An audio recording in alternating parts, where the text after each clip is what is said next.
One of the reasons why we lose our battles to sin in this way is because I think we are too willing to enter into negotiation terms with sin. And we would too easily lease out parts of our body for short amount of time to sin in exchange for a small dose of gratification. And often we get to this very step just by giving sin a hearing, right? Because sin is such a sweet talker, isn't it?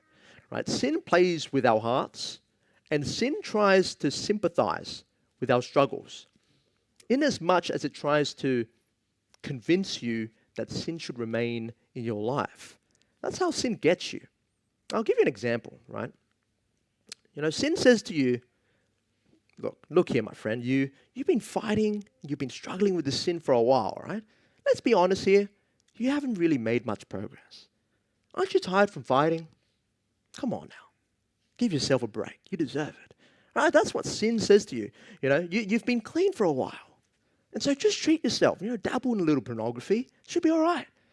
A little won't harm you. Or, sin would also say, look, you shouldn't bottle your anger like that. That's not healthy for you. Just unleash your anger on your kids, right? They've annoyed you all morning, and so show them who's boss. Those little sinners deserve it, right? Let it rip.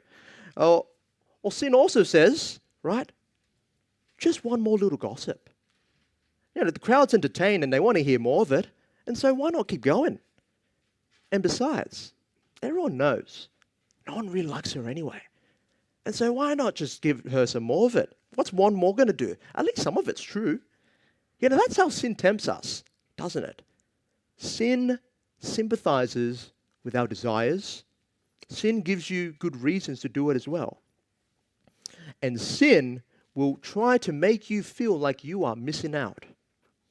And sin says, look, here it is. I'm offering it to you. It's right here. Sin is a good marketer. And sin is definitely going to give it to you in exchange for something else. Sin wants you to offer your mouth, your eyes, your hands, your legs, your sexual organs, your everything, your entire body. And let me say this, that if you are negotiating with sin, you will never come out winning. I'll say that again.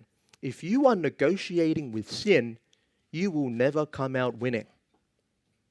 It's the worst trade deal ever of all time. I'll give you another illustration.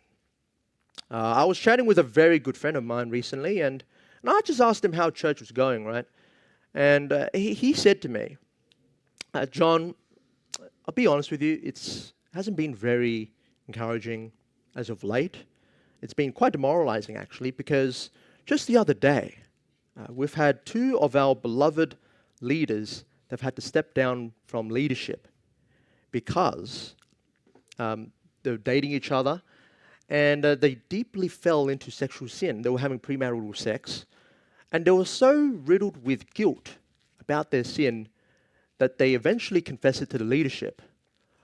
And let me tell you, it has crippled our team. The young people in our ministry, they're hurt by it. And our congregation are all grieving. Please pray for us. What you realize is that in the contract, what that couple offered to sin was their entire bodies.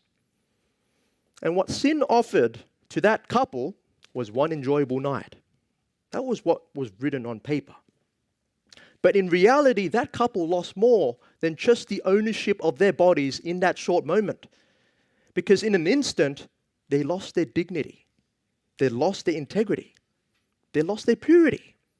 They undermined the church's unity. And then worst of all, they have grieved God's heart heavily. And so sin takes more from that couple than what was specified in that contract.